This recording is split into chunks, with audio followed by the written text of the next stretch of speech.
so that we can have a dialogue in this table. I'd like first to welcome our main speaker today. It's Magali Eben. Thank you so much for visiting us and for putting such an interesting paper for us to discuss here today. So it's great to have you at FGV. And I'd like to thank Juliana Domingues as well for promoting this joint event with USP Ribeirão Preto.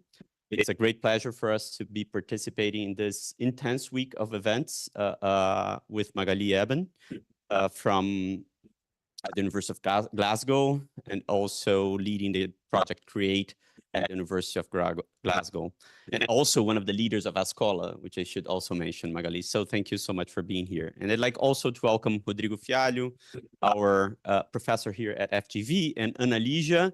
Anna Lygia, thank you so much for being with us here today as well. I know that you're not able to be here in presence, but given that it's a hybrid event, it's perfect that you can also participate from a distance.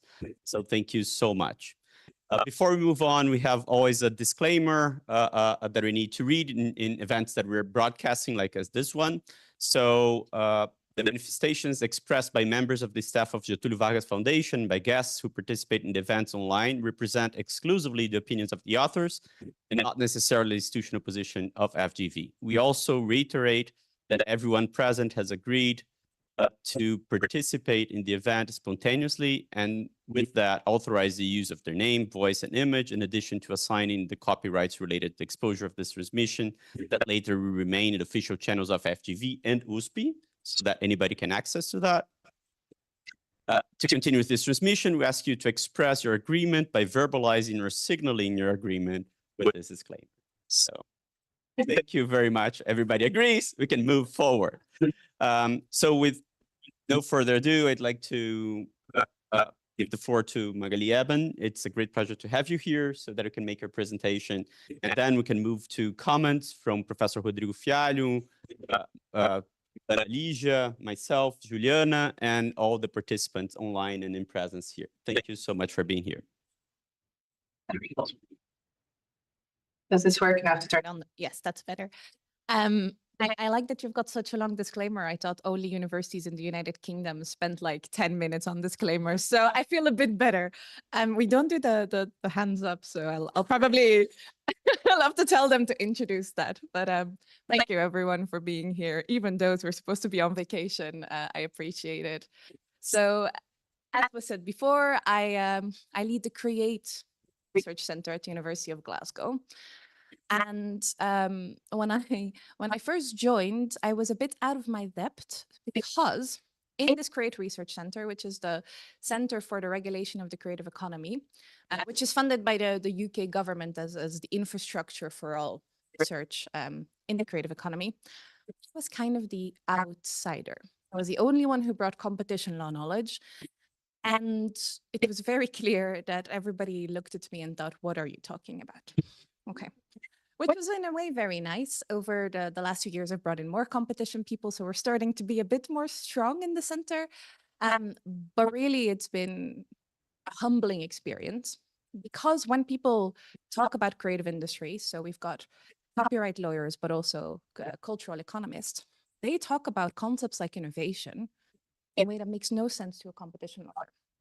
So at some point, we started doing a project with the games industry of the United Kingdom. So I don't know if you know, but for those of you who like playing games, things like Grand Theft Auto and really Scottish products. And so saw that the gaming industry was slightly in decline. So we started kind of talking about it. And what can lawyers do? Mostly we can't do much, but we thought here there was something we could do. So we started talking about what the problem was. And we realized that competition authorities in Europe are looking at the games industry, but they're looking at it really from a traditional perspective with product improvements and our traditional views of innovation. And the intellectual property lawyers in my team said, is this really what we should care about? This is where this comes from, this research. So should we care about innovation in a traditional sense, or is this some elusive thing, which I call creativity, which is more important? Now, what I'm going to talk about isn't only about the games industry. But the games industry, because I worked with it the most, is an illustration. All of these are ideas that I've never pitched to competition people before. So I am very open to being completely destroyed. Copyright lawyers love it. Don't know if competition lawyers will. So that's the pitch. Okay. Shall we introduce the presentation? We've got it. Oh, yes, that would be great if we have the slides. Okay.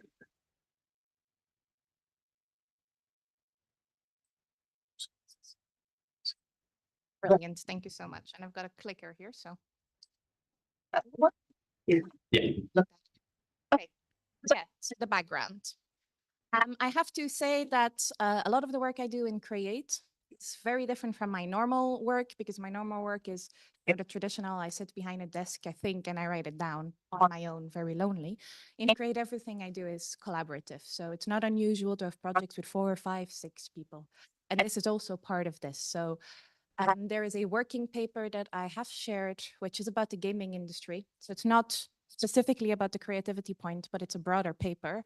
And I wrote it with a copyright lawyer, Amy Thomas, with a cultural economist, Kenneth Barr, and Aisha Gizam Yassar, who left us for London School of Economics, which hurt me so much, but is still a member of Create, and she's an innovation specialist. So we did this together, but there's other work with other colleagues like David Reeder and Stavros Makris, which is related to this. So, as I said, the pitch is, I think we need to talk about creativity more in competition law, not just innovation. I have tried to explain this by basically saying creativity in a way is a proxy for multiple things. In the cultural markets like games or books or films, creativity, I think, is far more explanatory. It's far clearer what I mean. But you could also think about it as market resilience in other economies, like energy, for example. So the idea being that if we look at a industry and we just focus on output measures, we might end up with a market structure which is vulnerable. It's vulnerable to external shocks, or it doesn't achieve the public interest of our society. So I'm focusing on creativity in the cultural markets, but I think the next step of this project would be to broaden this out and say, is there a way to ensure that energy markets are resilient if we focus more on the process of diversity within a market rather than on the outputs it generates? So I think traditionally, when we talk about innovation, we can talk about it in 3 kind of dimensions. So first, what are the infrastructures that allow us to innovate? So who has the assets, who owns them, the assets of production, the resources for research and development.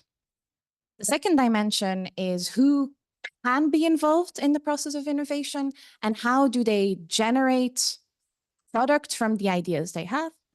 And then the last one is output. So innovation implies that there are new products. So what does that look like? I'm going to come back to these dimensions and talk about how I think creativity works for them. But that is kind of the general idea. Now, the difference between what we call creativity versus what is innovation is that creativity is the ability to generate original ideas, things that deviate from the norm. It only becomes innovation when it is produced and commercialized. So whenever we talk about innovation, we're really talking about that end goal, right?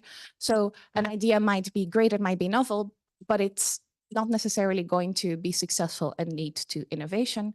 So there's a difference between creativity and innovation. The key thing here is that creativity really is about originality, things that are different from what has gone before. And I think we're all familiar with the, I would say, never-ending debate about whether we should consider innovation in competition law. This debate has been going for decades, and I don't think we can kid ourselves and say that it will ever be solved. We're not quite sure how much competition you need for the right level of innovation. Every 10 years, an economist comes up with a new theory. We think sometimes, more competition leads to more innovation. And then a few years later, we're told that's not true. Monopoly is better for innovation. I'm going to be very clear that I am not going to answer that question. In fact, I'm going to pretend that it doesn't exist. Okay. We have accepted in the EU particularly, which is where I focus on, but also in the UK, that innovation is a goal of competition law and should be considered. So I am not reopening that debate. The debate I am opening is whether we're doing it sufficiently, whether there is an aspect we are missing. And so I don't know how many of you have followed the innovation discussion or enforcement in Europe.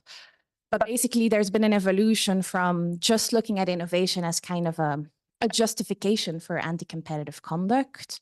Then we said, okay, maybe we should promote competition and then hope that it will lead to innovation, just hope for the best.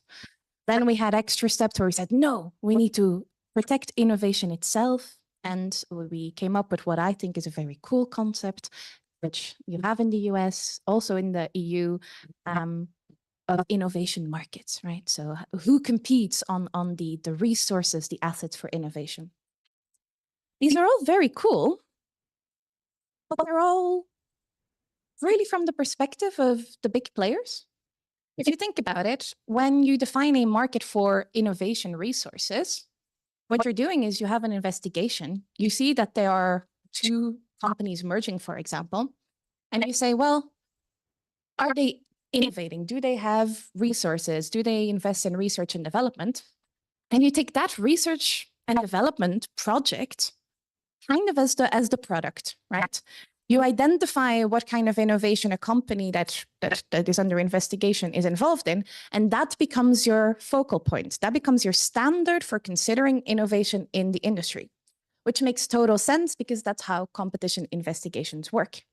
But the result of that is that you're very likely to say that other innovation products that compete with that company's innovation are the ones that are similar, which leads you down a path of kind of forgetting about potential diversity of innovation. And in a way, this is a logical outcome of how we do competition cases. But I wanted to ask whether or not this might be reevaluated, whether we might say, well, should there be a consideration of protecting different ways of doing innovation, which we're not currently doing?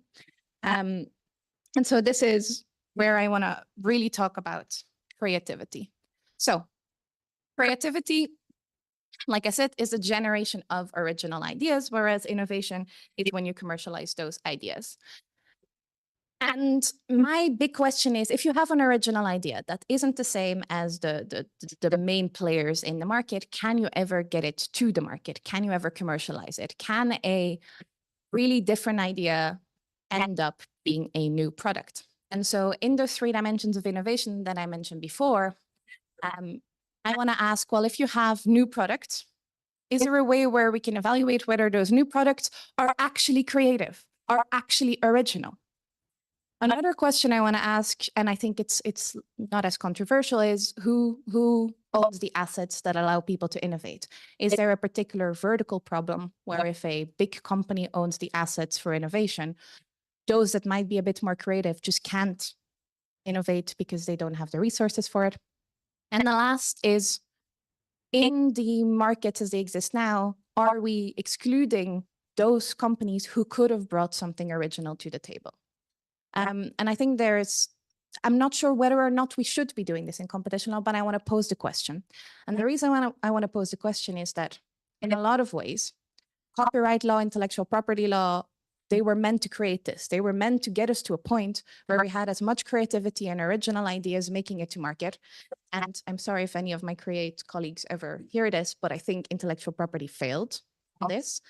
But I think they failed because competition makes, our competition law has not created the room to bring creative products to market. So let's talk about this for a second. So I want to start with, are new products creative? You could still see this there. Yeah. It should be there as well, the presentation. Perfect, yeah. Oh, that's great. Yeah. So are new products creative? This is a particular problem in the games industry, where the question is, the products that end up coming to market, those innovative products, are they actually that original? But it's not just a games industry problem. How many of you are going to Deadpool versus Wolverine? I love Deadpool and Wolverine. I'm definitely going to watch the movie, but can we legitimately say that it is the most original idea on the planet? A lot of movies that make it to box office tend to be reboots of old movies or rip-offs of existing characters. The amount of live-action Disney movies I have seen is insane. I love them all, but are they most creative? They are really basing themselves on established intellectual property and making a lot of money off it. So for me, this is an important question. So we don't really look at this properly. There have been merger reviews in the games industry. One, I think the most famous one probably recently is Microsoft buying Activision Blizzard. Now, Activision Blizzard, I don't know how many people actually game, but Call of Duty, World of Warcraft, they are a behemoth of games production. And the UK and the EU actually had different opinions on how to deal with this merger and the remedies to establish, which was in itself very interesting. And the UK was a little bit criticized for coming up with a wild new theory of how this merger was going to stop innovation in cloud gaming. I don't know how many of you know what cloud gaming is, but it's supposed to be this breakthrough. It's currently not, but it's supposed to be this breakthrough where instead of downloading games and taking up lots of space on your machine, on your console, on your portable device, you can just stream games, basically. And then Microsoft gives you a subscription model, which is kind of like the Netflix of games, where you can just stream loads of games. The problem with cloud gaming is that the speed, the latency of playing cloud games isn't so great yet. However, the competition authority in the UK said, yes, but Microsoft has all the assets to become the key player here. And if they then also get all the big games like Call of Duty and World of Warcraft, they're going to be a powerhouse in cloud gaming. Great. This is really an innovation theory, right? They're saying if you want to innovate, you need these assets. Neither the EU nor the UK described any kind of diversity or creativity element to it. When you see the CMA, so the UK Competition Authority, and games market participants, they all talk about how innovative the games industry is, because look, we've got so many new games coming out all the time. And the quality of these games is amazing, which is true, like the speed, the visuals, all improved. But the question is whether this is the kind of innovation that is the most creative. Because a high number of games and a high quality of them in terms of specifications doesn't necessarily mean these are the most creative games. Most of these big games are triple shooter games. So basically, the amount of times that a game can come out where you just shoot people, it just apparently there is no limit to it. But it's just often a repeat on that. There are other games out there, but there is an increased risk that they might struggle to survive in the cloud gaming system. And so I thought there was a really interesting piece of work by Rietveld and Ishihara, who tried to assess the impact of increased consolidation, so more mergers and acquisitions in the games industry on innovation.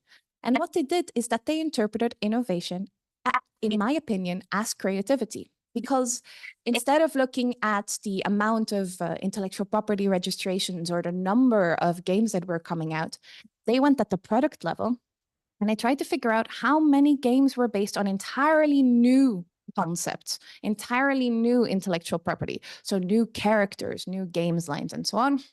And their conclusion was concentration in the games industry leads to more revenue, higher quality visuals, but lower levels of creative innovation. The more concentration, the less diversity of games. And I thought that was an interesting first question. So my first question is, the output is not creative, but it is high quality. Is that an issue? If we're focusing on consumers, maybe what they want is a really pretty game that is the same as a previous game. But maybe we should ask whether that is what we want. Then this is related, I think, to another question, which is who gets to be involved in the process of creating products?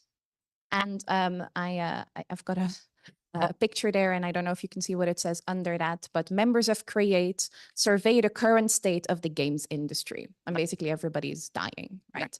And this is a true problem. So currently in the games industry, small game studios are struggling to survive. One of the reasons they're struggling to survive is because companies like Microsoft and Sony buy small game studios, realize that the games from those studios are not going to make as much revenue as the triple shooter Call of Duty games, and close the studios. And those games disappear. And so this means that it's quite difficult for a small game studio, which might have a more original idea, to survive. Very different from things like books and other creative products. The cost of making a game is extraordinarily high, and you don't see a payback until years after. So you need some kind of upfront investment. And so the idea that you might get picked up by a big company actually helps you, or you get investment from big companies. And so when you're a small game studio, so for example, one of the studios was closed, it was called Tango, and they created a really critically acclaimed game called Hi-Fi Rush. They get this really great game, everybody loves it, and they, I think, this is my opinion, I'm not speaking for them, but I think are quite happy to be bought up by a company like Microsoft because it gives them investment for the future. But then when companies like Microsoft and Sony realize they can make more money from Call of Duty and other games and close down the small studios, that was a gamble that didn't work out for the small games. So I think there is a question here about how you can ensure a diversity of creators. And we saw very much in discussions with the games industry, with some games companies who came to talk to us at Create, that they feel very much that they depend now on a handful of big companies. The intermediaries that used to exist that would invest capital in the hope of later a return on the games are reducing. And the reason for that is that the technological changes have led to bottlenecks, right? We all talk about ecosystems like the app stores, but there's also ecosystems in the game stores, in cloud gaming. All these new business models actually push you towards the ones that will have the most revenue quickest, and make it very difficult for a small games company to make it and to get access. And I think this one, the infrastructure question, is the least problematic for me in a way, because if there's anything that Europe is now definitely going after, it's this ecosystem power. So I have fairly high confidence that this is something that will be looked at. Although in the UK, we contributed to a study on music, and at the time, the UK's competition authority said, yes, there might be an issue for access, but consumers like what they're getting, so it doesn't matter. But I think there is a bit of an evolution in the last few years where we're talking a little bit more about this point of diversity. So really the things that I think are the most interesting as questions is whether the products we end up getting are actually the most original we could have. And then secondly, whether there is a problem in whether smaller creators can be involved. Now you might sit here and think, it doesn't really matter. Consumers like it, so fine. But actually, real gamers are unhappy. And the reason they are unhappy is because of this thing called modding. Does anybody know what modding is? Yeah, a few. Before cloud gaming, right? You could, and this is my very basic explanation, but you could download the code of a game, and there were exceptions in intellectual property, which allowed users to kind of modify the game. This could be because it allowed a company to bring out a game, and then the users would change things and improve the game from inside. So there was this community of kind of cooperation. But what also happened is some of the most impressive games that came out were actually modded versions of original games. With cloud gaming, this is impossible because you do not download the game code.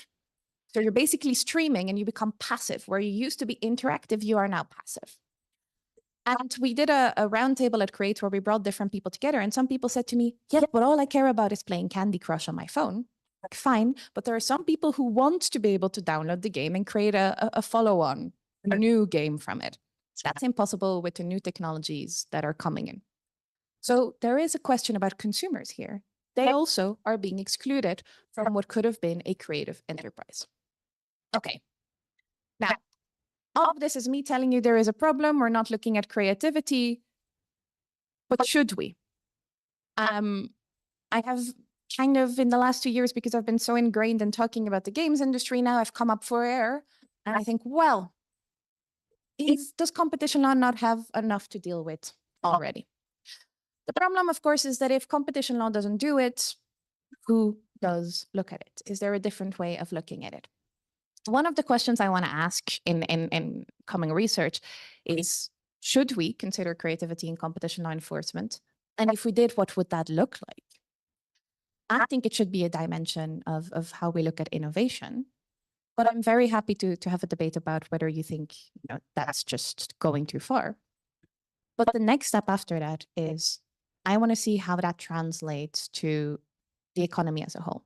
I think we are in a severe problem in Europe, but I've talked to some people about. I mean, as Europeans, we like to think we're doing everything right, but our productivity is lagging. We are extremely vulnerable to external shocks. And, I don't know how much you follow this, but, when one company, CrowdStrike, made a mistake, all our planes were down. We are in a very vulnerable position. So I think this creativity question goes beyond just cultural products, but it's about, should we have a diversity of people involved in the process of innovation so that we are not dependent on one or two companies that can accidentally, let's not think, with bad intention, but accidentally bring down the system for a few days. It's insane. So I think we're vulnerable. I think we're not productive in Europe anymore. And we keep talking about our standard of living. And I love living in Europe. I think we have a very high quality of living, but it's not going to survive because we're so dependent on just companies. So you can hear me better. Anyway, but that's a very good sign for me to round this off. So I think the question I would like to pose is whether you think this is something we should consider, and maybe it's something that you have better insight here. But also, do you think there is a broader question about the resilience of our economy as a whole, which might be a next step on this? So, yeah, thank you for listening. Thank you.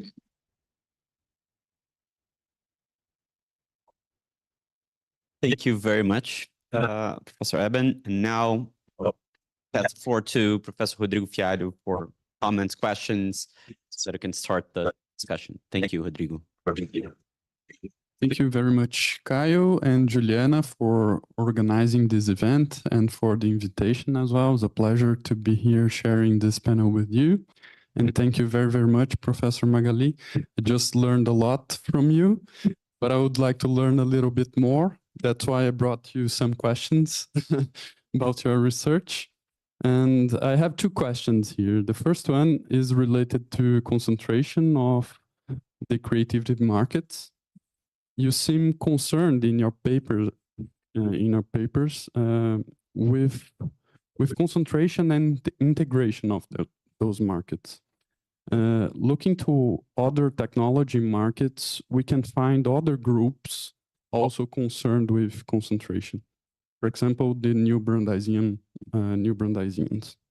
However, they are being criticized for not suggesting actual new tools, methods, or models for merger control, for example. Some people argue that even though they really recognize that they are dealing with technology markets that are different, that are new, that have new characteristics, they are just bringing back from the past merger control tools, merger control models, etc. So with that in mind, considering your contributions to the creative markets, are you already thinking about the possibility of suggesting actual new tools for the merger control in those markets? Or do you think that there is no need for new tools and we should just stick with the traditional ones? This is the first question. The second question is more related to Brazil and developing countries. When we are talking about creations, it seems that inequality plays an important role here. For example, you suggest that we should be more concerned with creativity process and diversity of creators. But in a country with high levels of inequalities, we may have a more profound problem here. And this problem may undermine the creativity process. For example, we have inequalities in the access to technology, to devices, to gadgets. And we have also problems with regards the access to education itself. Even though creativity may be a gift in some cases, I believe that it can also be developed by education and training. So that just a small part of the population in Brazil, for example, who has access to technology, gadgets, and education will be able to become creators. And because of that, we may start the creativity process already with a concentration of people who had access to proper education and to technology tools. So I would like to hear you about this, especially whether your research and you are considering these differences that we have in Brazil and other developing countries, and whether you think that antitrust and intellectual property should play a role here, especially with regards to inequalities. That's it. Thank you very much. Those are some great questions. Not easy, but great. Okay, actually, the first is the easiest, but I think the second is most interesting. So I'll start with the first. Right. First of all, there is a really big difference between the US and the EU when it comes to this neo-Brandeisian movement.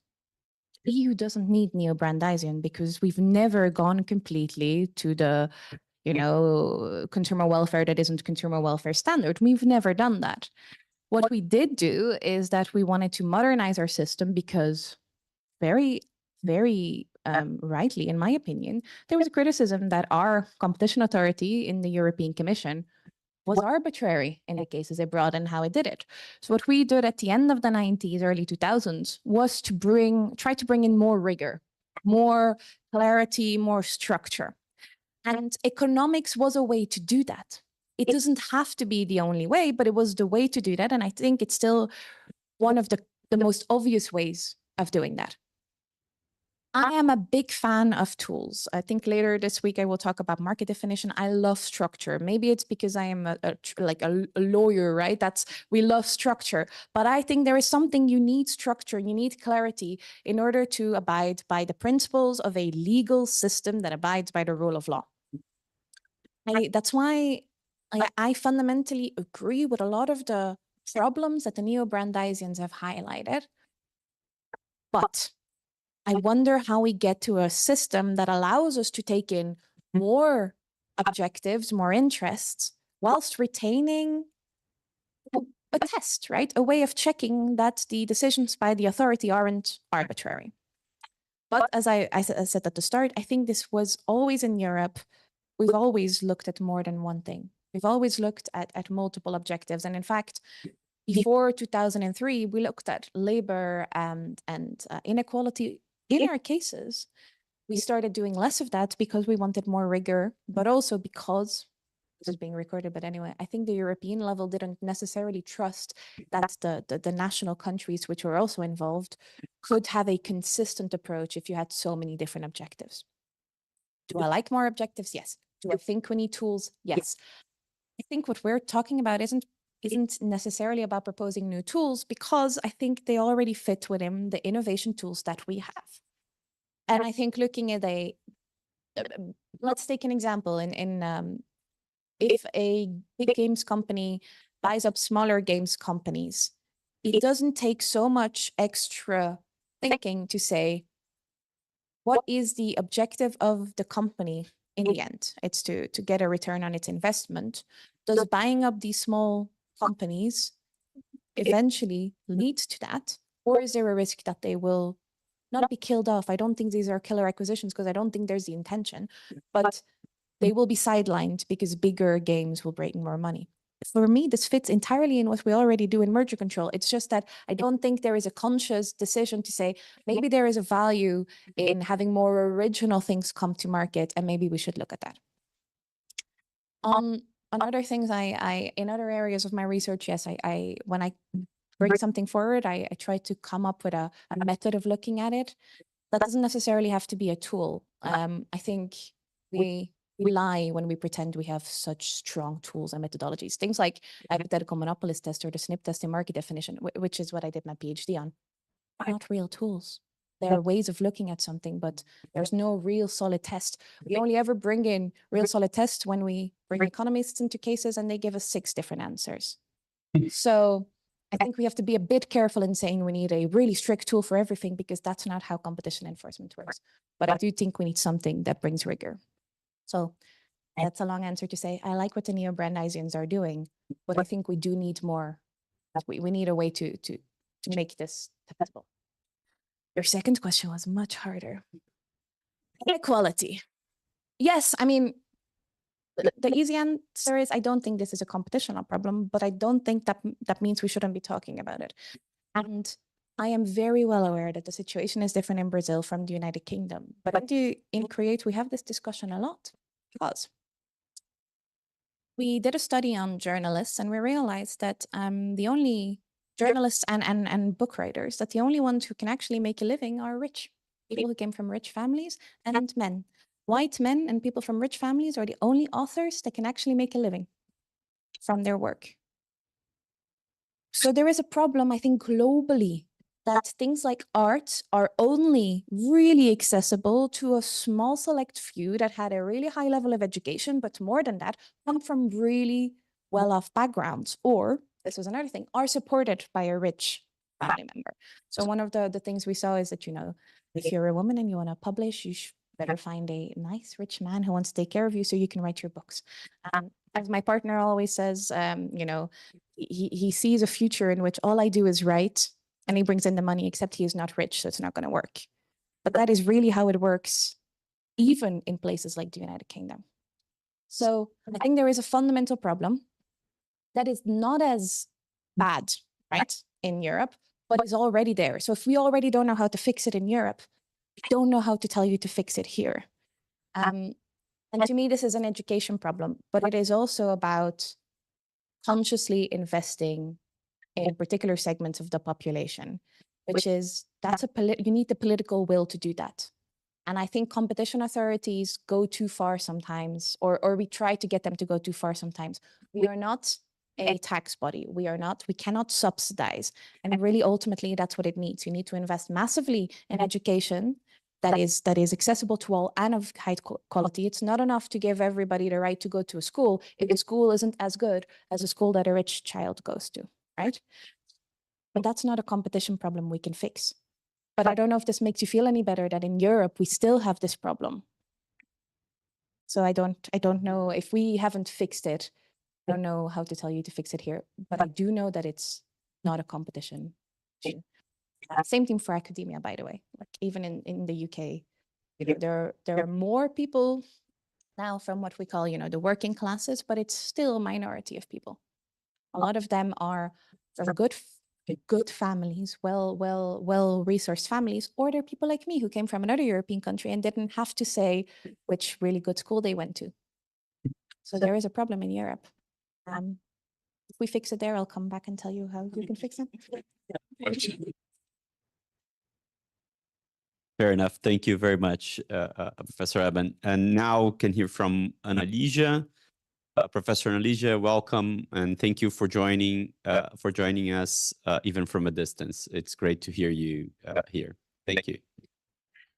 Hi, good morning, everybody. So first of all, let me say hello to Professor Magali. It's a pleasure to meet you. I've been interacting with you mentally over the last few days, reading your so I hope we can continue this interlocution. I would like also to say good morning to Professor Rodrigo, my colleague at FDV as well, and to thank immensely not only colleagues and also people I admire very much, and I can say friends, Caio and Professor Juliana.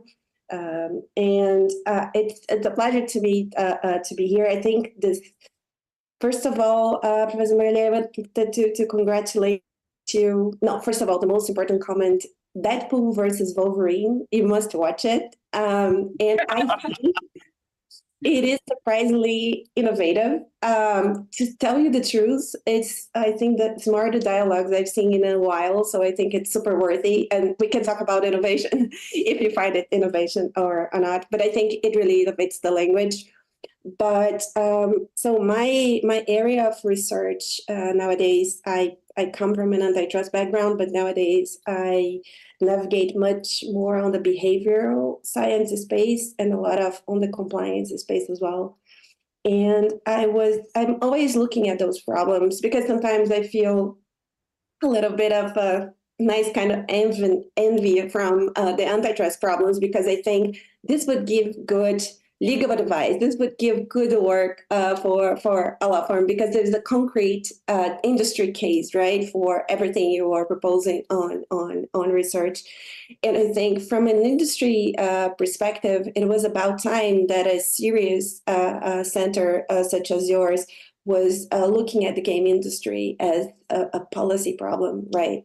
I think you are building very elegantly the case that there is a strong competition, innovation, and intellectual property case for the industry, and you bring very interesting data about that as well.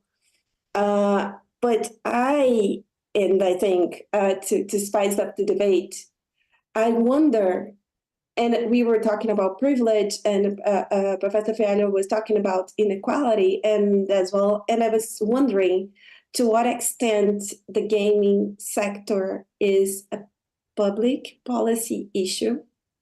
And secondly, when we think about the competition space, we are concerned with much more limited variables, right? The price of the gaming, or the price of things, that the tokens that you buy within the gaming universe, and perhaps some niceness about the speed of innovation to increase players' welfare, right? And I was wondering whether this would be a little bit of a limiting perspective. I think antitrust has been challenged everywhere in the world.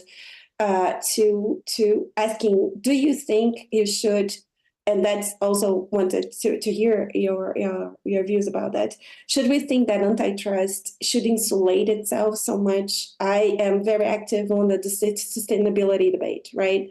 And there is a big question about how much antitrust should be used as a tool, a public policy tool, to foster sustainable competition among companies, because it's very easy for you to acquire markets in a competitive, if you're playing down other things such as carbon emissions and labor rights, etc. And many times the response that you get from the antitrust community is to say, no, this is not an antitrust problem. There is a division, there is a governance. But is it so? Is it possible to talk about legitimate conquering new business if you were playing down those other legal values that we have around the society? And I will tell you about a little bit of what I know from the gaming universe and the discussions that we have in Brazil.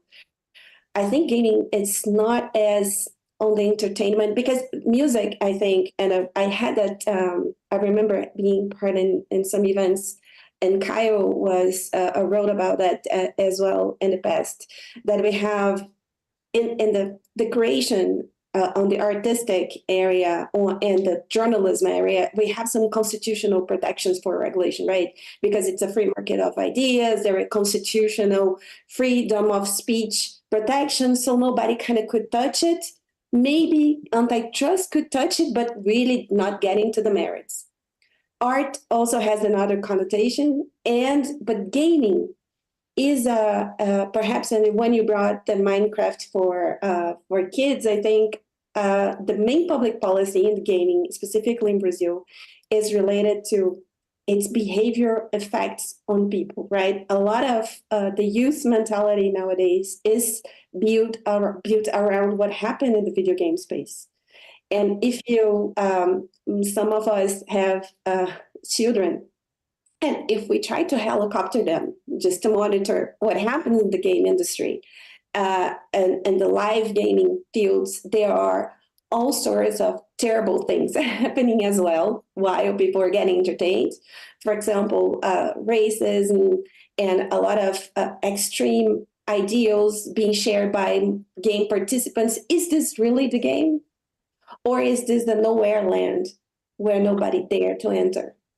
So I was wondering whether it would be any idea, because you were merging competition with innovation, but I was wondering if we could merge also regulation of behaviors. So should anybody establish the settings? There's another thing is games can be highly addictive as well. So is there anything that from a public policy perspective, we should be asking for those companies who are thriving in the market to present as a proof that they are also looking into this?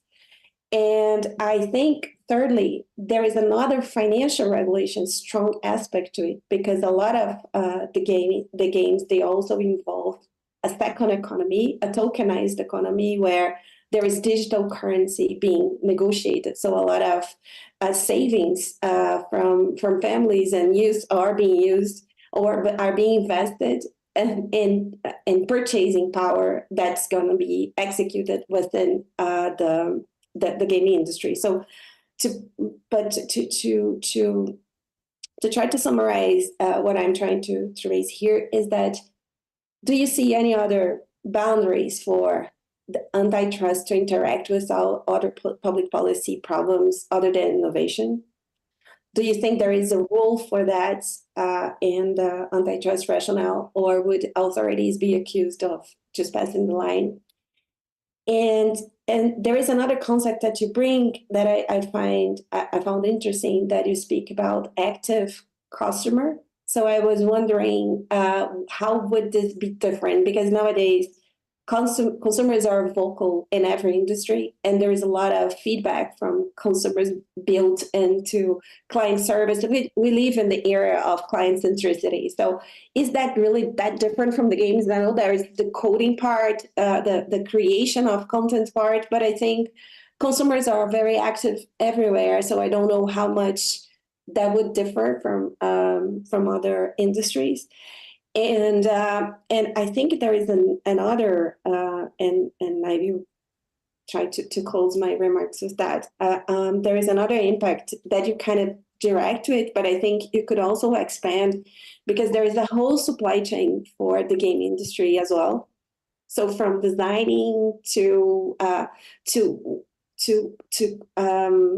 furnitures related to gaming, to joysticks, to consoles and other things, that perhaps there is a spillover, a positive spillover. And if we think about the reasons, this is my initial area of study, law and economics, we always have this question about whether we should regulate a market or not.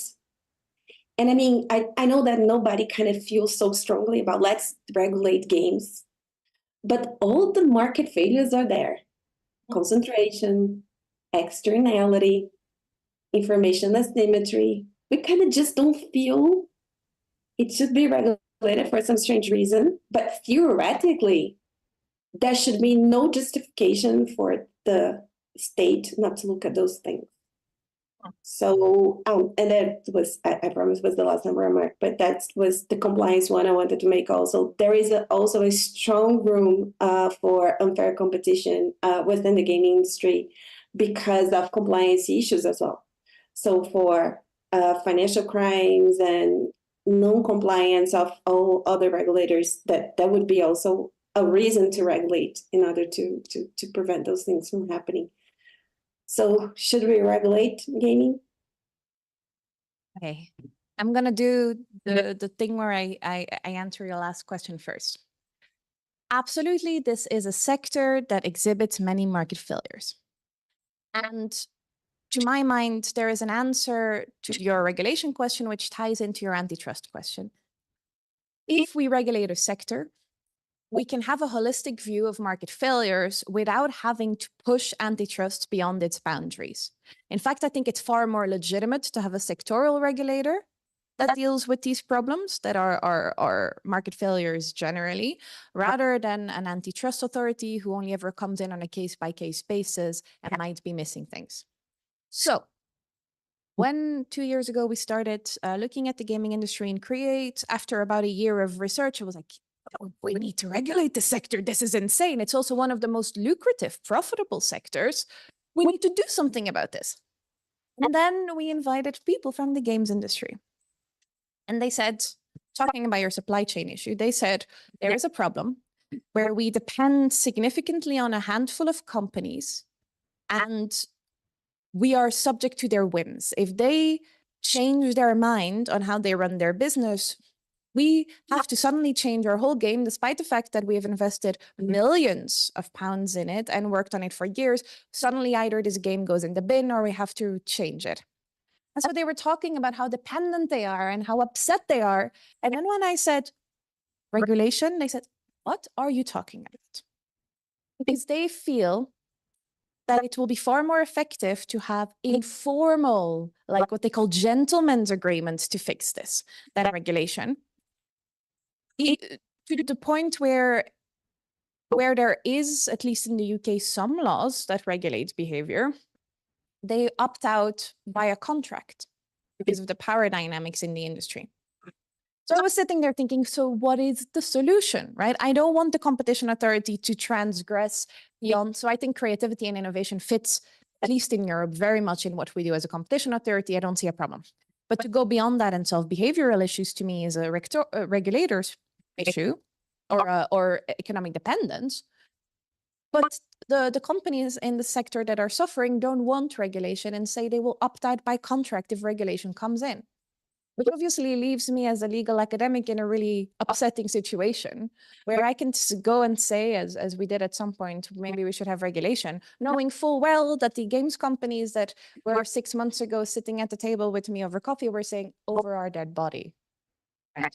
And so that leaves you in a weird position if people in the market say they don't want to abide by it. So this is, to me, an unfortunate situation we are in. That doesn't necessarily mean we shouldn't regulate. I think there is a signal out of regulation, but with the knowledge that it might not lead to the effects that we want. In Europe, we have adopted the Digital Markets Act. Is that gonna, I mean, my opinion, is that significantly gonna change the industry? I very much doubt it. But I think it's a signaling tool. So similarly, I would say we can regulate as a signaling tool. Is it gonna overnight make the industry better? I don't think so. So this is about regulation. About the behavioral issues. One of the things that I am a big proponent of is holistic regulation, where we have things like a competition authority or a financial authority or different authorities or consumer protection, and they do their job and they maintain their job within their specific, well-defined area. But there is a separate holistic regulator that looks at problems that combine them all, cooperates with them, but say, you know, there's a problem that goes beyond just competition. And I think the violence of games is one of them. The fact that you have homogeneity of games also means that there are far more shooter games, far more violent games. This isn't necessarily about the competition, innovation, creativity point I make, but it is related. Because if you have more diversity, you get little games where you have, you need to as a child, you need to make the little bird fly. That doesn't make Microsoft any money, right? It's not a big enough game, but it's also not a violent game. So there is a relationship there. Similarly with the in-game purchases. I mean, I know of people whose children have inputted their credit card and by the end of the month, they realize how much money has gone off. That is a problem not just in games, it's a problem in apps generally, right? And we have a lot of discussion about Apple saying they vet all the particular apps for security and safety. Why don't they vet apps based on that? Now, a more holistic regulator could say, maybe this is an obligation you should have. I think this is what they're trying to do in the United Kingdom. They have a Digital Cooperation Regulation Forum, DCRF. They're very interesting, but they are a network of cooperation between regulators. They are not a separate holistic regulator, but I think there is a step there that we could take. And I think academia should do this more. We should have holistic research where we look at a problem from different angles, and then we can make a suggestion on holistic regulation. But yeah, I think you're asking, is the games industry a public policy issue that we should care about? Absolutely, because I think it impacts on so many objectives of a society. Games are a way that people educate themselves. How many of you have used a games app to learn a language? Duolingo, for example, is a game, right? There are now these, basically products are becoming gamified. I am very bad at watering my plants. So I downloaded an app that rewards me with tokens and little games if I water my plants. In a way, games are becoming ingrained in a lot of facets of our system, including education. And I think what is the most important in our society is to ensure that whatever goes to our children is highly, highly looked at. That doesn't mean you have to have a legislator come in everywhere, but if there is one place where we should intervene, I think it's anything that touches kids. But I will say this again, I don't think it's competition authority that should do it, because we are just not smart enough to do it, right? I love us all. I think we are amazing, brilliant people. But do we understand things that go beyond the law and economics of competition? Maybe you do, but I don't. So I don't have as much faith in putting all of this in the hands of a competition authority. I don't know if that answered all of your questions. No, yes, absolutely. Thank you, Magali. Thank you, Anna. Thank you, Professor Eben. And as Juliana, if she wanted to speak, she said I should speak first and value, and then okay. So I'll also take my role here as moderator and make a couple comments as well, as the paper and the presentation were really thought-provoking. So I think it's really interesting to keep going on this debate here, Professor Eben. And here, one thing that caught my attention is the way that you try to frame the different levels that creativity play in the gaming industry, right? So there's certainly a discussion of creativity on game production, so that different game studios will come up with different ideas and you can have diversity there. You also mentioned the presentation, the second level of that's users kind of tweaking the code, right? The moding example that you mentioned. And there might be even a third level that I think you mentioned also in the paper, that is users not really tweaking the code, but actually creating things within the game, right? So think of role-play games or things like that, where users not necessarily tweak the code, but they do create avatars and whole roles within the game. So you have all these different levels.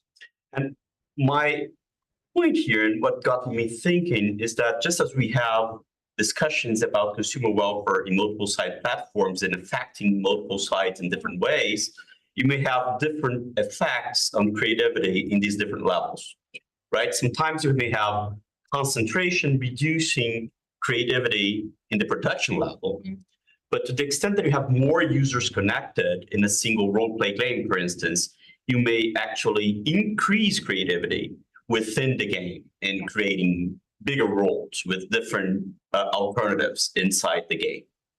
So I think a similar question comes up, that is, how do you compare different effects to different levels of this creativity field when you have opposite impacts in these different levels? So I think that's one issue that is quite interesting to try to address. I'm not sure what tools we have, back to tools issue, to actually deal with that, because we already don't have many tools to address the trade-offs in the consumer welfare discussion, right? So let's see about the creativity.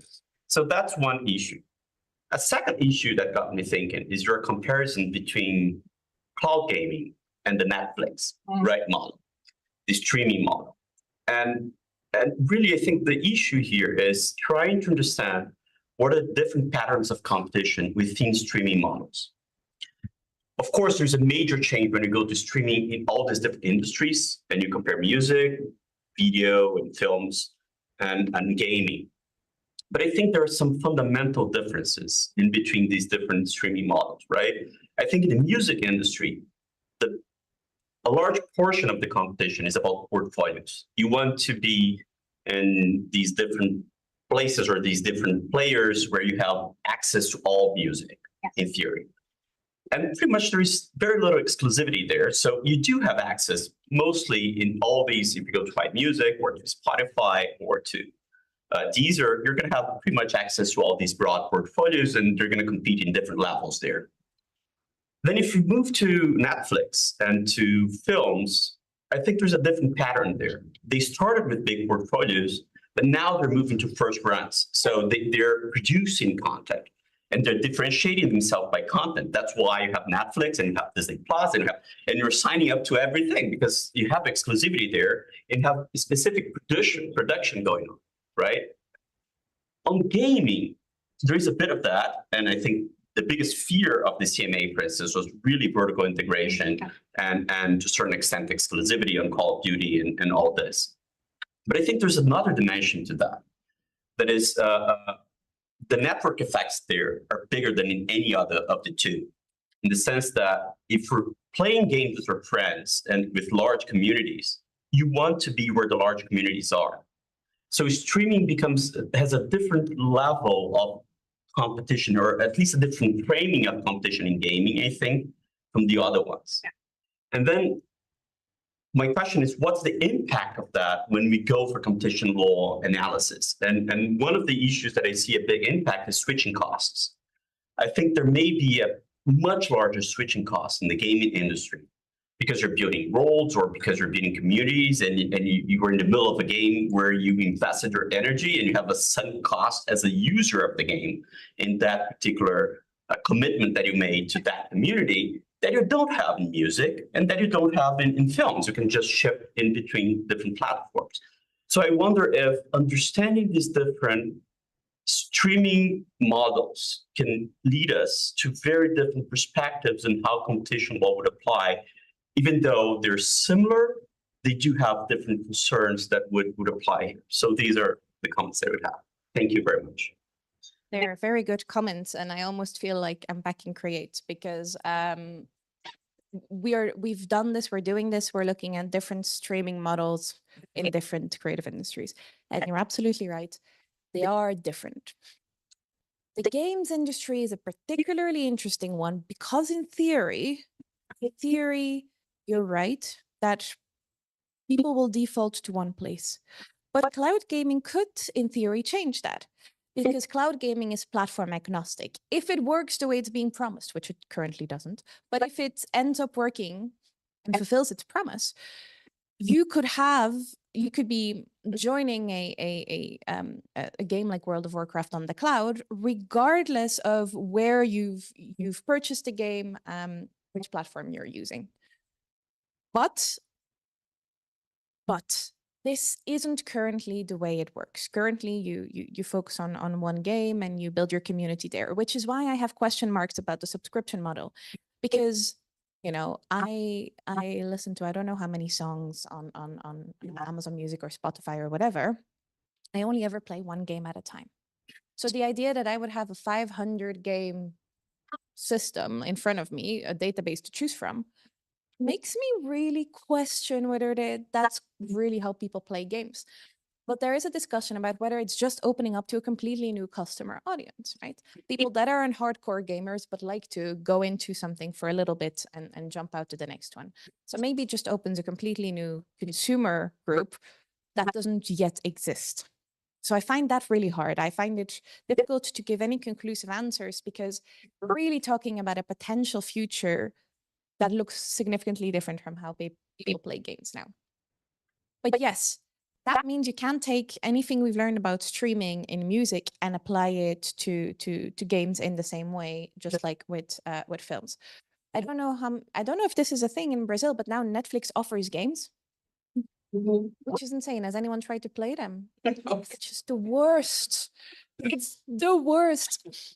But it's interesting because you can see that they are going for a completely different customer group, right? They're going for the really, the same people who play those like Candy Crush games. Yes, on their television. Except in the UK, they brought in a game that is actually more complicated as a storytelling game. And they also did it on Netflix, and it was very good. And I was looking at it thinking, I really thought this was going to be bad. And it was for most of these games. But then they did it once with a big game. They've never done it again. So I'm assuming that not enough people played it.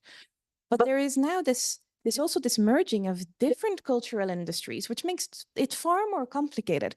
But you know what the one thing is throughout that is consistent? It's the same companies. That is the one consistent thing we have, right? Netflix is going into games. Amazon has Luna, and it's not great, but Google tried to do its cloud gaming portfolio. So it's the same companies with the same resources venturing into those. So I think the competition implications on the market level are different, and we should look at them differently. But there is a larger question at the very first infrastructure and asset question. What it tells us that the same companies are entering all these markets. So I kind of sidestep the question about how you do it in competition policy, because I don't know. We have these reports on different industries. What we've not yet done is put them next to each other and see the differences, which I think actually I've written down would be a valuable exercise to do. Then tools for weighing the effects on different set of customers. It's the never-ending question, right? In competition policy, to some extent, it's not just a question in games. It's a question, for example, in sustainability. If you have a product that is more expensive for one set of customers, I don't know if you follow this, but in Europe we had a whole debate about if European customers pay more for a product, but it does less damage to the Amazonian. Should we offset that? And there was a discussion where they said, well, it doesn't really matter because what we care about is European consumers. And then people were saying, well, we should care about global consumers. It's a question that isn't resolved, but I think it's a fundamental one. And technically as it stands, in the US and the EU a little less, you can't really offset the negative effects on one consumer group against those of another consumer group. But I think it's a bit of a lie. And the reason I think it's a bit of a lie is because competition cases start with a choice.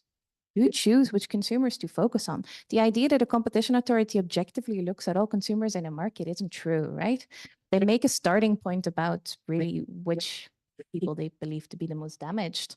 If we're a bit more explicit about that, we can say, well, our priority is this set of consumers for now, and we'll focus on the effect on them. But I think that's a policy statement that has to be explicit. And then you avoid the question of balancing effects across consumers. I do think there is a significant difference between your enjoyment of being interactive within a game and creating in the game because you do not own what you create there, versus changing a game and then selling on or not selling on, sharing with other people a new version of the game because you're creating a new product that competes. So I think that part fits more in our traditional competition framework. But there's no reason we couldn't look at the enjoyment of consumers within the game. So yeah, I think these are interesting questions. Thank you very much. Great answers. And I think Dario is one. Oh, sorry, I think I'm back now. So Dario, how are you? Welcome. And please join the conversation here. I know that you wanted to make a question. And with that, we're opening for anybody that wants to make questions also, both in presence and on video as well. And of course, Professor Juliana, please jump in anytime. Hello, everyone. So first of all, thank you for having me here as well. Professor Magali, I'm deeply sorry that you are in Brazil while I'm not. I was one of Magali's students, I don't know how many years ago. Such a joy to be with you in this conversation now that you're in Brazil. I hope you have a really good time over there. regarding the discussion that we're having here now today, I haven't read your paper, but this one particularly. But I really like this kind of division. I have never thought about it between creativity and innovation. My first question would be in the sense of, I think, similar to the first question that Caio asked you before, but I don't know, in a common knowledge sense, I think when you're talking about creativity, we're thinking about someone that out of nowhere just had like a really good idea, and then he got in some way to develop a new product, a new service, etc. However, in the real world, and like in the world that we have IP rights and patents and copyrights, probably someone that even if he has like the best idea in the world nowadays, since he will not have access to the inputs necessary to like create a product, how can we kind of talk like about creativity? So my question would be, imagine like one scenario that in an upstream market, in an upstream input market, where someone has all the availabilities of the inputs, we can talk about, or like we will be talking about creativity in one sense. However, in a second scenario that the inputs are restricted to the companies that have the power and the rights to use it, how could like we define, and how could like this idea of creativity interacts with these two kind of words, one that we have a lot of restriction of inputs, and the other one that maybe the inputs for creativity are all available to everyone. So like this would be like my first question, about more like related to the definition of creativity. And the second question that unfortunately I'll have to ask, but like in economic terms, in a measurement way, normally when we talk about innovation and competition law and how can we measure innovation, normally we are talking about, I don't know, the number of patents, or like the money spent by a company in their R&D projects. If you're putting this creativity value, or this creativity goal into the equation, how can we measure, like how can we say that, or how could like also the creativity, or like more, as greater creativity we have, as a greater number of projects and innovation we have. So this kind of measurement that as an economist I need to ask, because it's trouble me. But thank you very much. It's a real pleasure to be here. It's really nice to see you, even online. Yeah, it's not been that long, right? We're both very young, Daria.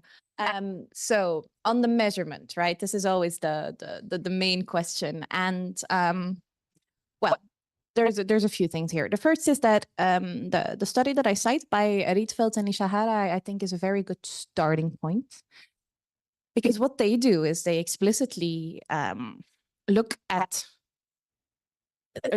games, saying all those that are based on existing intellectual property. So basically what we're saying is existing patented or copyrighted storylines, game mechanisms, and so on, are not original. It's a big assumption, right? Because in a way you could take something that already exists and build on it. So it's a very rudimentary measure, I think. So I don't think it's perfect. I think we need to work on it, but there is something there where you say the existence of an established IP means it's not as creative as when a game comes up with something that isn't already subject to protection. It's a starting point. And I think we need to find other measures, because I have the same concern when we talk about the definition of innovation markets. which I think the measurements there aren't great either, because they are so much based on patterns. And now there are people who are trying very hard to come up with alternatives, you know, taking strategic management literature and saying, what are the assets and resources and capabilities you need to innovate? And this is some extraordinary good work that is being done, but it all is based on existing or past historic ways of doing things. So all the models we have to measure, not just for creativity, but for innovation at large, are really rooted on markets like they used to exist, not markets that they can exist, which makes sense, right? Because we need to have something to start from. So in a way, I think we aren't there yet. The measurement isn't there yet, but just like I don't think the measurement is perfect yet for innovation markets. But for creativity, I think you can talk about measurement like the absence of IP, like Rietveld and Nishihara do, but you can also make a judgment call that when a big company that has been producing similar games for a long time buys up a small company that created something different, there is a red flag. That doesn't require a measurement, it requires a policy decision, right? It might be a bit controversial, but I don't think it's necessarily that controversial. And I don't think you need measurements, you just need a policy decision for that. But I think there's a fundamental question that I haven't solved, which is how you define creativity exactly, right? So how do you say that one game is more creative than another? I think for me, it's fairly evident where you have a similar game mechanism, which is vaguely subject to copyright protection. But if you have a similar game mechanism with a similar storyline, similar characters, and they're just dressed a little bit different, that is not as creative. But that is the obvious one. It becomes far more complicated when, as we said before, you know, the Deadpool and Wolverine one, right? When there is a completely different dialogue, the storyline is different, it's just the same characters. So can we really say that's not creative? And I haven't figured out yet how you make the dividing line between what is sufficiently creative and what isn't. And I am not arrogant enough to say that I will solve this. I don't think I will, but I think I will pose the question about where you draw the line, but I'm not sure I'll give an answer that will satisfy lawyers, let alone economists. So that's the question. But I think there is a question about what is creative. Sometimes we don't need to measure things. And I'm sorry, right? But sometimes we don't need to measure things. Sometimes we need to sometimes measurement hides the fact that something was a policy decision.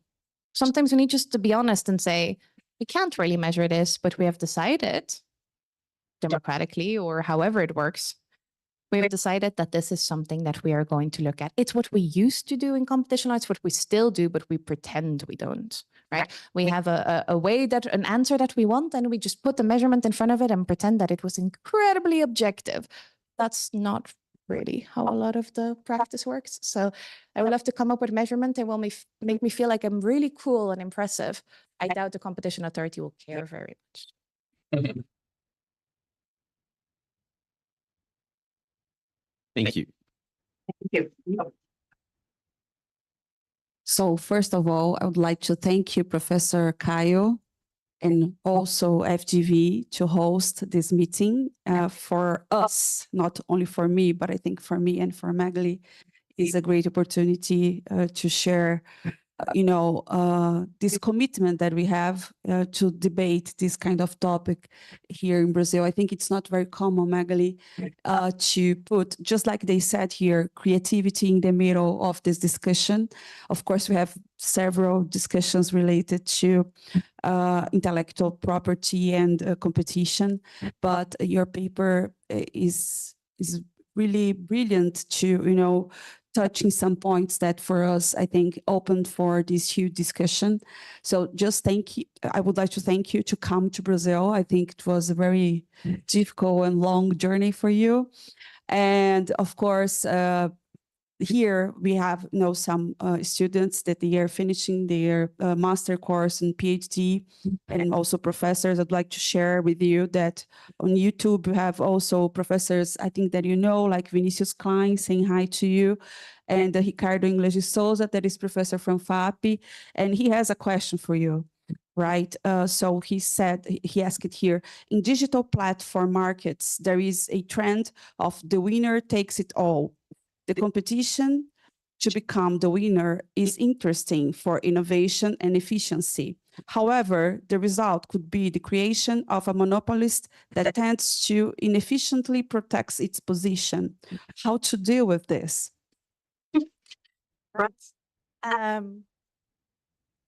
How to deal with this? Right. Well, I don't know, because the European Union has been trying to deal with it for a few years. We came up with the Digital Markets Act. I have my question marks about it.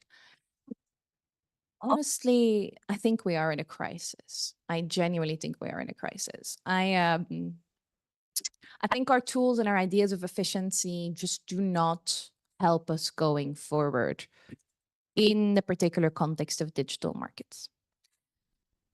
But that doesn't mean that it's competition law that's going to solve this. And I go back to the fact that I think really what we need is a regulation. That's what we've done before, where we have a natural monopoly, which we believe is the most efficient or is just the way the market works, then we accept it, but we impose sectoral regulation. That's what we've done before. I think that's what we're doing now. But the challenge, I think, is that these markets are winner take all also because of consumer behavior, right?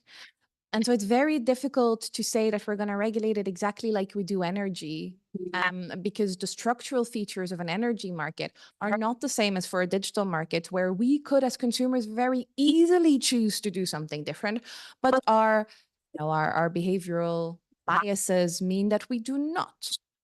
And so it becomes very paternalistic if you have sectoral regulation that intervenes where it's a consumer choice.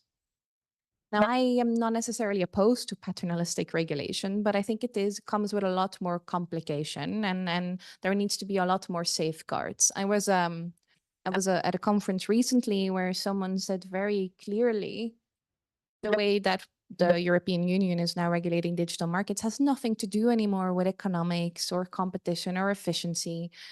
It's an industrial policy tool where we don't like the outcomes of these markets. We don't know how to structurally fix them. And so we're just going to intervene in the outcomes and impose obligations to do things differently. As someone who likes law, this makes me so uncomfortable. But as someone who doesn't think that we could do anything different, I think, yeah, sure. And I think that doesn't leave much room for competition law. I think competition law can then only come in on really specific behaviors that aren't covered, that are in the gray zone of regulation. But when it comes to regulation and what the right regulation is, I am not sure we found it yet in the European Union. I mean, we had the same problem with the GDPR, right? I think we signaled to the world how data protection is important, but we didn't really find out the perfect way of doing it.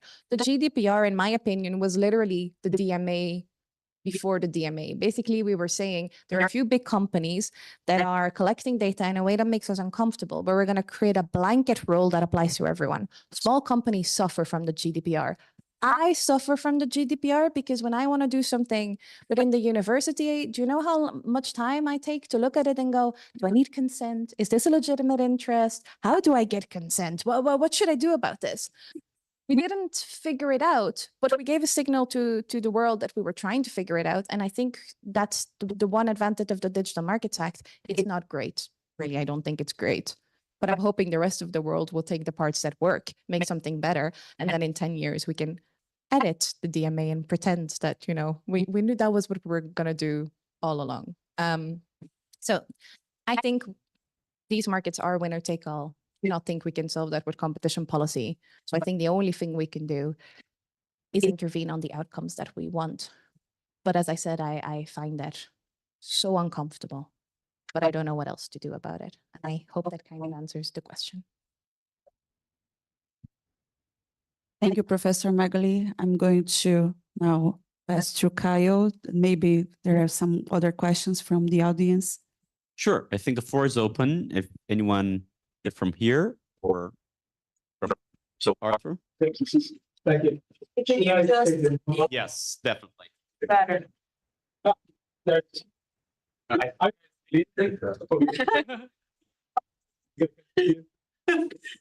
Okay, thank you, Magali. That was very interesting. But I'm not much more like a person from games, but more from cinema in general. And I'm studying that, and I'm questioning if you, I don't know if you agree with that, if whether or not dealing with creativity pushes more to a more, I'd say, protection of the competitive process, because you don't know, like Citizen Kane, it boomed in the box office. Fight Club also, and this war was creativity. You cannot measure creativity on the beginning. You measure it later. And that's the whole issue about creativity and industry. You have to bet in something that is going to boom and something that is going to boost as innovation at all. So I believe that I personally, I believe that competition policy should be more focused on, I would say, creating the environment conducive to creativity. That could be in terms of ecosystems in streaming or anything like that. But that was also the paramount settlement in the back in the early 20th century. You should say, okay, the infrastructure here prohibits innovation in cinema industry and everything like that. So I don't know what your thoughts on that. I wanna kind of challenge what you said, that you cannot measure creativity from the beginning. You only know when it booms at the box office. But booming at the box office means consumers like it, but that doesn't necessarily mean it's creative. I am 100% sure I will like Deadpool and Wolverine. I have loved every Marvel movie that ever came out. I love live action Disney, but I am well aware that it's because it's nostalgia. It feeds into this thing that I've seen 1,000 times before. So the fact that consumers like it doesn't necessarily mean it's creative, but that leads us to a more fundamental question, whether it's something we should care about in competition law, right? Because if we care about consumer welfare, is this an aspect of consumer welfare or is it not? So I think it opens it up to a larger question. But I do agree with you about the competitive process part. And I think that the competitive process idea is one that in Europe we've had for centuries. Centuries is overstating it, but I'm thinking about before competition law as well. But anyway, let's say for decades. This process of the freedom to engage in economic activity. But this leads us to the question, which is something that I'm grappling with in my other research. What is the dividing line between something that is a competition issue, where you want to protect the involvement in economic activity because of competition, or let's say because of market power, versus you just want everybody to have a right to participate as a fundamental constitutional principle? They are not the same. And so I think we still need, when we're saying we're trying to protect the process, we're trying to protect the rights of people to be involved, because we believe that leads to more competition, which leads to a benefit to society. And to me, one of the benefits to society is this creativity, but I'm well aware that it kind of might not work with the box office booming idea. But I agree, like, I think this has happened more implicitly before, including in Paramount. We also had a discussion about book publishing and journalism, and similar questions there where you had big authors being in favor of mergers or not, whereas the small authors weren't. They have different interests. There is a massive interest when you are established and well off to keep the status quo, and you might be producing things that consumers like, right? This is why I'm asking the question whether, if consumers like watching a live action Disney, should we take the risk that maybe there will be fewer live action Disneys because that budget will be spread over more smaller, more independent movies. That's a risk of what I am saying. I fundamentally believe we should care, but I am very open to people saying no, that this is not something we should be doing.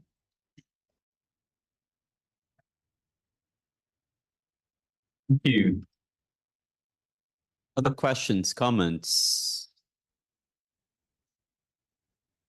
Go online, here. Yes, sure. It's just a curiosity related to your research. I think that you all cover here several aspects from the paper and from the presentation. So thank you, Anna Lygia, thank you, Rodrigo, and Dario, and everyone here. But I'm just curious about if you feel, as you know a lot about the UK system and the European system, is there any difference between the views they have about this topic? Oh, yeah. So the UK, I don't think this is controversial to say, the UK has always been the more rational, traditional force in Europe. They are less likely to let go of rigor and economic analysis.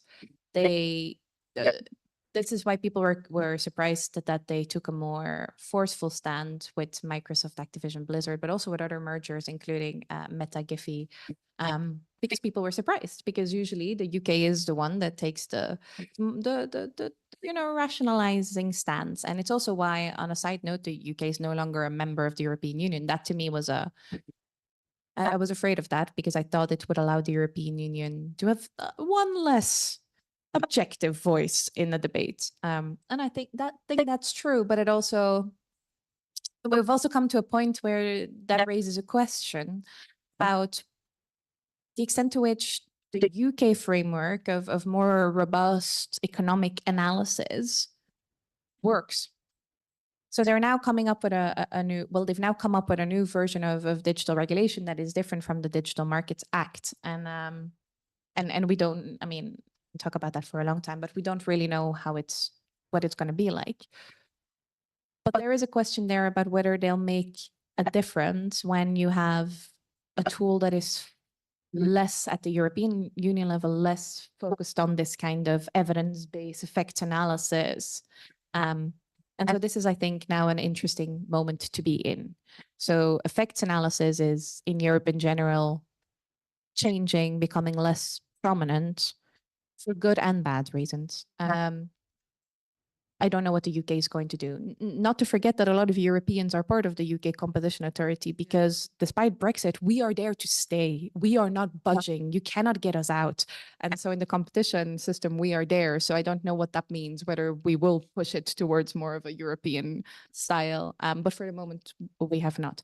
So I know for a fact that the Competition Authority was less open to this kind of argument of creativity, because for the music streaming exercise that they did, we did submit some reflections, and they just said, well, you know what, we'll wait to figure this. We think consumers are benefiting, but also we'll figure this out later when we have a kind of new digital regulation. We don't have to deal with it now as the Competition Authority. Maybe we can deal with it later as the regulator. So let's see whether they deal with it or not.